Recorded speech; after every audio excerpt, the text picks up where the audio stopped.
Bismillahirrahmanirrahim. Assalamualaikum warahmatullahi wabarakatuh. Alhamdulillah, salatan wa salaman ala rasulillah Sayyidina Muhammad ibn Abdullah wa ala alihi wa sahbihi wa man wala, amma ba'du. Yang saya hormati kepada dosen pengampu mata kuliah Ekonomi Makro Islam, Bapak Dr. Abdul Wadud Nafis LC MEI. Sebelumnya, perkenalkan, nama saya Wijito. Di sini saya dari Prodi Ekonomi Syariah Unhas Jember akan mempresentasikan mengenai materi tentang pengangguran dan solusinya ekonomi Islam. Baik, langsung saja di sini saya akan memulai dulu penjelasan mengenai apa itu pengangguran. Pengangguran itu adalah penduduk yang tidak bekerja namun sedang mencari pekerjaan atau sedang mempersiapkan suatu usaha baru, atau penduduk yang tidak mencari pekerjaan karena sudah diterima bekerja tetapi belum mulai bekerja. Jadi dapat kita pahami bahwasanya inti dari pengangguran itu adalah seseorang yang masih belum bekerja meskipun dia itu sudah punya pekerjaan. Kemudian, apa yang menyebabkan terjadinya pengangguran? Di sini dijelaskan bahwasanya ada 5 faktor yang menyebabkan terjadinya pengangguran.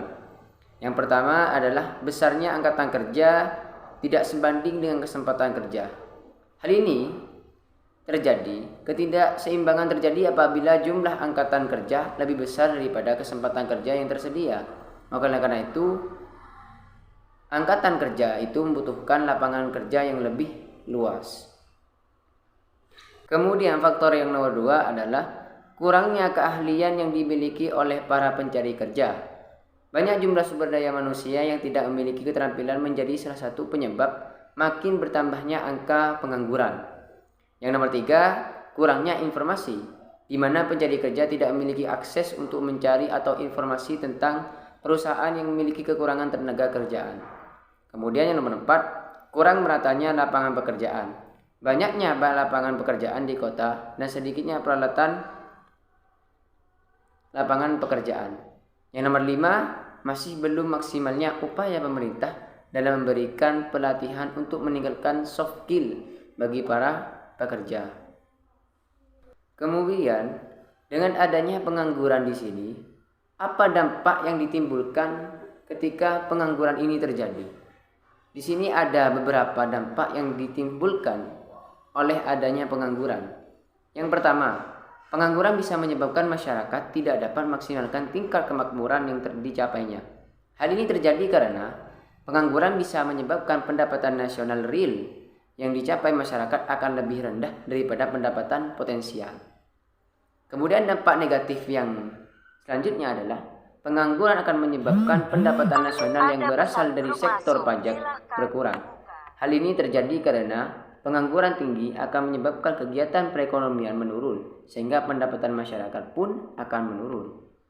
Kemudian dampak yang terakhir adalah pengangguran tidak menggalakkan pertumbuhan ekonomi. Adanya pengangguran akan menyebabkan daya beli masyarakat akan berkurang, sehingga permintaan terhadap barang hasil produksi akan berkurang. Itulah dampak yang bisa terjadi ketika adanya pengangguran. Dari adanya pengangguran ini dan dampak negatif yang ditimbulkan dari adanya pengangguran, akhirnya ekonomi Islam memberikan solusi meretas atau cara menghilangkan pengangguran tersebut. Di sini ada kiat-kiat yang perlu diterapkan di dalam menghilangkan atau meretas yang namanya pengangguran.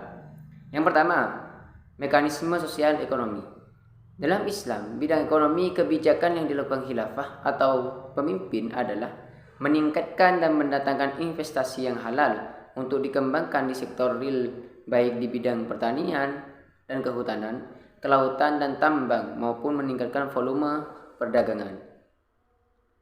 Kemudian yang kedua, negara wajib menciptakan lapangan kerja agar setiap orang yang mampu bekerja dapat memperoleh pekerjaan. Kemudian yang nomor 3 adalah negara menyediakan jaminan sosial berupa jasa pendidikan, kesehatan, dan keamanan. Kemudian yang nomor 4, negara harus berpihak kepada pengusaha maupun buruh secara adil. Hubungan ketenagakerjaan di dalam pandangan Islam adalah hubungan kemitraan yang seharusnya saling menguntungkan. Tidak boleh salah satu pihak menzalimi pihak yang lainnya. Kemudian yang terakhir adalah mengoptimalkan sumber pendapatan seperti zakat, infak, dan sedekah, dan meningkatkan pertumbuhan ekonomi dan upaya percepatan pertumbuhan. Itulah solusi yang diberikan Islam untuk meretas atau untuk merespon yang adanya pengangguran di dalam masalah perekonomian. Itulah yang bisa saya sampaikan. Mudah-mudahan manfaat dan barokah bagi kita semua. Akhirul kalam, ihdinas siratal mustaqim. Wassalamualaikum warahmatullahi wabarakatuh.